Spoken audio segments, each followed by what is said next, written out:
Jay, can you just speak to your team closing it out tonight? It looked almost like might possibly be a repeat of game one. And you're gonna have to speak up a little bit. I can't hear you. Sorry. Can you just speak to your team's ability to close it out tonight when it looked like it might slip away again? Yeah, not to us. It didn't look like that, actually. You know what? For us, we have a team that I thought played a really good hockey game again today, save for maybe a few minutes there in the second period we'd have liked to have back. But in between periods, we talked about how that's a growth opportunity for our team and as we move forward here. You know, in both games, I thought we controlled the bulk of the play in both games. We had a couple minutes we'd like to have back in both games, but in the end, we found a way to win the game tonight.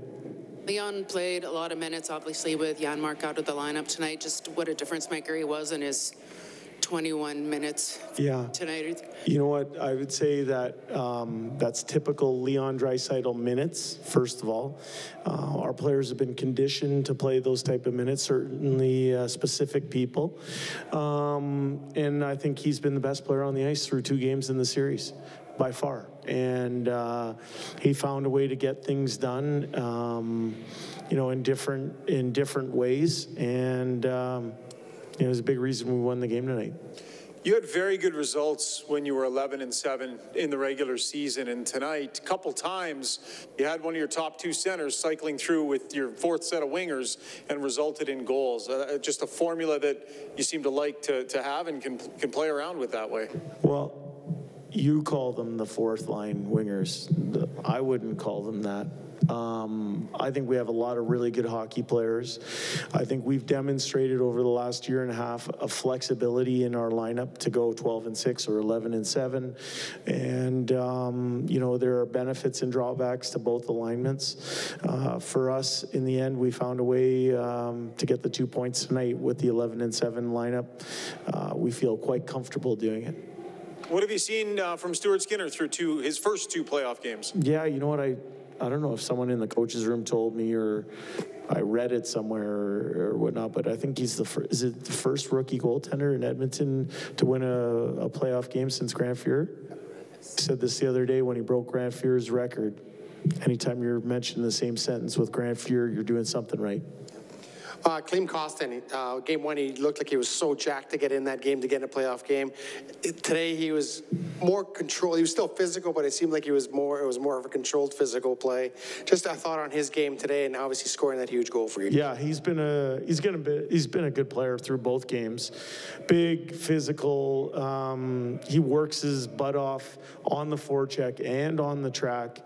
And that goal, you know, you've seen it all year. He has a very, very good shot, and he's not afraid to shoot through people. Tonight he did and found a spot, and, you know, I think helped our team settle in. Jay, how would you describe both the kind of the flexibility and help to the team when Leon Draisaitl is healthy, like he wasn't last year, and is able to now play center and drive his own line? Yeah. Are you asking about the alignment or about Leon specifically? Just Leon specifically, and how that helps you as a coach and as general. Yeah. You know what, I think when Leon's fully healthy, I mean, the guy's won a Hart Trophy. You know, his play speaks for itself. He is a power forward in today's world, the modern day type of power forward with elite skill. And when he plays on the wing, he's dangerous, but when he plays in the middle, he's dangerous as well. And I think when, you know, it's a benefit for me as a coach to be able to move him around the lineup. But I would also say that, you know, I think we demonstrated with other people being moved around, they can play wing, center, they can drive their own lines as well. And so for me, like I said earlier to Ryan, we have a lot of really good hockey players, and that's a luxury for our coaching staff. And you were asked earlier about Stuart Skinner. I wonder how you felt he kind of settled in, or what you thought of his third period after those 2 goals late in the second. Yeah, helped us win the game. Just like last game, he gave us a chance to win. And, you know, in the end we did. So we're walking back into that room. We'll enjoy it for a little bit, and, you know, and then we'll travel well and get ready for game number 3, which is sure to be a good one down in LA. Jay, on that note, keep saying we've been here before, but can you speak to going to LA with the split and trying to come back up 3-1. Yeah, well, we have the experience, number one. I can tell you that I'm not worried about what's going to happen 4 or 5 days from now. I'm worried about making sure we take care of business with recuperating, resting, and traveling tomorrow. That's where my mind is, so that we can be in the right headspace to play a complete game in game number 3. That's something that we've pounded into our group right from day one, is that if you want to get to where you want to get to, you got to take care of the day's business. You don't waste energy or worry about things too far down the road. You've had to kill a lot of penalties in this series for the first couple. Nice to see a couple more power plays your way, but just a thought on Bukestad's work. Went 10-3 in the face-off circle, especially on the PK, including on the play made on the 5-on-3. Yeah, I thought the penalty kill was excellent tonight. Excellent. And I thought our power play did its thing in its one opportunity. We made them pay. And, there are things within our control and there are things without or not in our control. And as a coach, I try and model to our players taking care of the things within your control. Jay, Janmark did not play. Is he day-to-day, or is he going to miss this whole series? Yeah, we had a maintenance morning this morning, and we decided that he wasn't going to play, and we had the necessary pieces to play 11 and 7 today, so we're going to take it day by day. So he could play sometime in this series? As I said this morning, our players' level of pain threshold continues to amaze me. Jay, maybe it's an odd question. You've been up 2-0 in both games, really controlling the games. Is there anything your team can do to get that third goal? Do you find, like, as a coach, I can't score the goal, obviously, but do you know what I mean? Like, you've had the control, and you get that third one, and so it seems to be a much big difference. Did you watch the game tonight? Oh, yeah. Yeah, when was their first shot on net? 18 minutes in. 18 minutes in. Did we have numerous chances to try and find that third goal? We did. Their goaltender made a save. I think we demonstrated an ability to stick with it, even when the other team found a goal or found a tying equalizer goal.